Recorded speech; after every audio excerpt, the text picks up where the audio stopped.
안녕하십니까. 마이다스 가치투자의 마이다스입니다. 자, 인보사 사태 결국 최악의 시나리오로 끝나가고 있습니다. 거의 끝나가고 있는 게 아니고 최악의 시나리오로 끝났다고 보는 게 맞습니다. 참 안타까운데요. 그런데 제가 이걸 지금 인보사 얘기를 한 3번, 4번 정도 지금 얘기를 하는 것 같은데요. 처음에 사태가 나왔을 때도 얘기했고, 중간에 한 번 더 얘기했고, 그 다음에 오늘 또 얘기를 하게 되는데요. 참 안타까운 것은 예견됐거든요. 특히 오늘 같은 경우는 어제 뉴스에도 나왔어요. 오늘 식약처에서 기사에 나왔죠. 오늘 허가 취소 여부를 발표한다. 근데 취소에 무게를 둔다. 이렇게 기자가 기사를 명확하게 썼어요. 그래서 저는 오전에 급락으로 출발할 것으로 당연히 하한가나 급락으로 출발할 줄 알았는데 그렇게 출발을 안 하고 의외로 소폭 하락하면서 출발하다가 갑자기 또 플러스로 이렇게 전환이 되더라고요. 전 그래서 의아하게 생각을 했거든요. 이거 허가 취소인데 왜 플러스가 나나? 또 기관 외국인 누가 장난치나? 개미를 꼬시기 위해서. 왜냐하면 혹시라도 허가 취소가 안 된다고 그러면 상한가 갈 거니까 욕심을 낼 수가 있겠죠. 자, 그런데 욕심을 낼 우리 구독자분은 없겠지만 저는 그래서 그것을 보면서 안타깝다고 더 느끼는 겁니다. 자, 기존에 보유하셨던 분이라면 오전에 팔 수가 있었고요. 물론 그 전에 여러 번 있었겠지만 미련이 남아서 못 팔았겠죠. 하지만 오전에도 충분히 팔 기회가 있었거든요. 그런데 물론 파신 분도 있었을 거예요. 그분들은 그나마 불행 중 다행이고요. 오전에 플러스 났을 때 들어온 분들은 아마 없겠지요. 기관들이나 장난을 치다가 자기 발등 찍었을 수도 있는데요.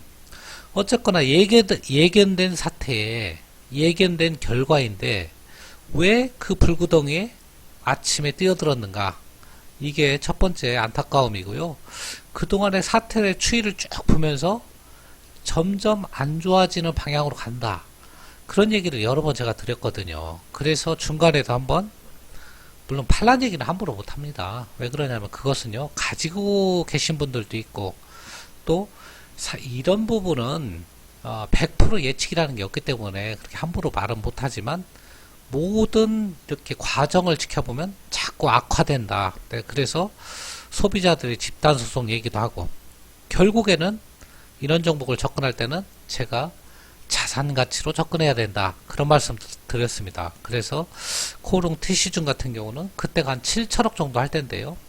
자산 가치로 접근하니까 한 1,400억 정도 나오더라고요. 물론 10,000원 넘을 때 있는데 그 당시에. 자, 그래서 여러 번 말씀도 드렸고 했는데 결국은 이런 사태까지 왔는데요. 참 안타깝다는 말씀을 다시 드릴 수밖에 없고요. 자, 19년의 노력이 물거품이 됐다. 코오롱 그룹에서 그 다음에 이용렬 회장이 19년의 노력 끝에 만들어낸 성과라고 하는데요. 물론 모르겠어요. 고의인지 실수인지. 하지만 결과는 똑같은 겁니다. 고의로 누락했든 실수로 누락했든 사람의 생명을 다루는 신약을 실수라 해도 용납할 수는 없다. 신뢰성은 이미 끝까지 추락했으니까 얘기할 것도 없고요. 재기 가능성도 거의 없어 보인다. 저는 그렇게 보입니다. 자, 그러면요. 지금 남은 시나리오가 이제 뭐가 남았느냐. 오늘 거래정지가 됐는데요. 거래정지가 됐죠. 그 다음에 형사 고발까지 했죠.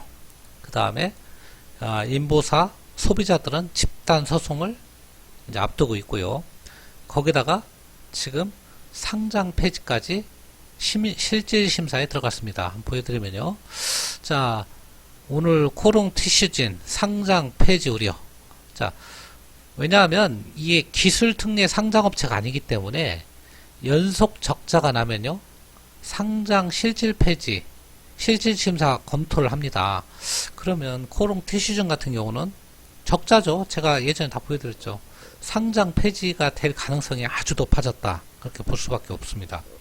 자, 그래서요. 향후에도 남은 시나리오도 암울하다. 그런 말씀을 드리는데요. 제가 오늘 이 얘기를 하고자 하는 이유는 코롱 TC준과 코롱 생명과학을 얘기하려고 하는 게 아니고, 자, 코롱 TC준과 코롱 생명과학은 빠질 만한 이유가 있으니까 빠지는 건데요. 왜 애꿎은 코롱 그룹 전체가 다 빠지느냐? 저는 그게 비정상적이다. 그 얘기를 좀 덧붙이고 싶어서 이 주제를 오늘 또 꺼내게 됐는데요. 한번 살펴보시면요. 자, 코롱 그룹. 자, 당연히 이거는 뭐 오늘 거래 중에 정지됐으니까 뭐 하한가로 빠질 건데 중간에 정지됐으니까 이제 빠진 거지만 내일 만약 거래 정지가 풀린다면 하한가가 가겠죠. 코롱 생명과학은 당연히 하한가 가는 게 맞고요. 자, 그 다음에 코롱 TC주는 뭐 당연하죠. 이거 하한가 가는 게 맞죠. 이런 악재가 나왔는데 하한가가 안 가면 이상한 거죠. 자, 제가 얘기하고자 하는 건 이런 당사자가 하한가 가는 건 맞는데 왜 애꿎은 코롱 인더나 코롱 인더는 그래도 많이 회복했네요. 아까는 뭐 3,000원 가까이 빠졌었는데요. 그 다음에 코롱 글로벌이 빠지느냐, 이거는 몇 프로입니까? 7% 정도가 빠졌는데요. 자, 제가 그래서 지분관계를 봤는데요. 하나도 없어요. 코롱 생명과학은요, 지분관계가 코롱, 물론 코롱은 빠지는 게 맞죠. 지주회사니까. 지분도 거의 제일 대주주고요. 한번 보면요. 자, 코롱 생명과학의 대주주는 코롱이죠. 코롱 20.3%, 이용렬 회장이 이제 14% 이렇게 되는데요. 그러니까 코롱은 빠져도 뭐 누가 할 말 없죠. 왜냐하면 자기가 지분 20% 가진 기업이 거의 이제 존폐 위기에 서 있기 때문에 빠지는 건 당연한데 코롱은. 자, 그 다음에 코롱 TC준의 지분 구조도 한번 봐드릴까요? 코롱 TC준. 자, 코롱 TC준도 코롱의 27%, 이용렬 회장의 17%, 코롱 생명과학의 12.5% 이렇게 가지고 있어요. 그러니까 이런 기업들은 당연히 빠지는 게 정상이죠. 마이너스 나는 게. 하지만 코롱 글로벌 한번 보시면요. 지분이요. 0.5%밖에 안 돼요. 자, 이거 코롱 TC준의 1%도 아니고 0.5%. 5천억이라고 치면 몇십억도 안 되는 거죠. 1%면 50억이잖아요. 그죠? 1%면 50억이고 0.5%면 25억. 자, 지분 가치가 30억 밖에 안 되는데 이 회사가 코롱 글로벌이라는 회사가 건설회사인데요. 자, 같이 맞물려서 7% 정도 빠진다? 이거는 상식적으로 어긋나는 겁니다. 자, 이런 것은 과매도라고 볼 수가 있다.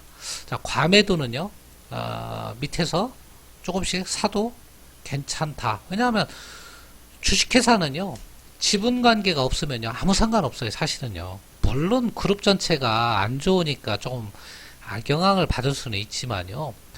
그렇다 하더라도 지분 관계가 0.5%면요, 0.5%만큼만 반영이 돼야 되는데, 오늘 8%가 빠졌죠. 자, 2천억, 160억 원어치가 빠진 거죠. 28에 16. 이거는 과도하게 빠진 거다.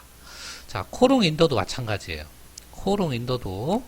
자, 이 주식도 이해관계가 하나도 없습니다. 코롱 TC준하고 코롱 생명과학하고 아무런 이해관계가 없다. 그런데 무려 5%, 아까는 더 빠졌죠. 7% 정도 빠졌는데 지금 많이 회복을 했는데요. 자, 시가총액 1조짜리가 한 7, 8% 빠지면 7, 800억 원이 반영된 건데요. 지분관계는 제로입니다. 하나도 없죠. 아까 제가 보여드렸죠. 그런데 이런 종목들이 왜 빠지느냐. 아무 이유 없이 빠지는 겁니다. 이유 없이 빠질 때는 마찬가지로, 물론 지금 코롱인더가 상황이 좋지 않습니다. 왜냐하면 폴더블 폰이나 한때 그 이슈로 많이 올랐었는데요. 요새 강화유리로 이제 가는 추세로 바뀌면서 주가도 많이 조정을 받았는데요. 자, 이런 그룹사 이슈, 아무런 지분관계도 없는 그룹사 이슈로 빠진다. 그러면 이 종목도 코롱 글로벌하고 마찬가지로 비정상적으로 저는 빠진 거다. 그렇게 봅니다. 물론 코롱은 안 됩니다. 코롱은 지분관계가 대주주기 때문에 코롱은 빠지는 게 맞아요. 코롱 TC준하고 생명과학이 무너지면 코롱도 거의 무너진다고 봐야 되는 겁니다. 그래서 코롱이 빠지는 것은 그렇다 치고 그룹의 핵심 나머지 기업들이 지분관계 제가 아까 보여드렸잖아요. 거의 없어요, 지분관계가. 근데 왜 빠지느냐? 아무 이유 없이 빠지는 거다. 분위기로 빠지는 거기 때문에 자, 이런 것은 매수로 조금 대응을 해도 괜찮지 않느냐. 저는 그래서 오늘 뭐 주제를 인보사 사태로 좀 정한 것이다. 이렇게 말씀을 드리고요. 자, 그러면 향후에 코롱 TC준이나 생명과학은 어떻게 될 것이냐. 제가 예전에도 설명했잖아요. 자, 최악의 시나리오로 갔잖아요. 그러면 코롱 TC준은 상장 폐지 심사까지 지금 들어갔단 말이에요. 뭐 좀 바로 또 뉴스도 뜨는데요. 상장 폐지가 거의 확실해 보입니다. 굉장히 높아 보인다는 얘기예요. 80~90%는 상장 폐지될 확률이 높아요. 왜냐하면 3년 이상 적자를 꾸준히 받지 않습니까? 기술 특례도 아닌데 법 봐드릴까요? 지금 상장하고 1년, 2년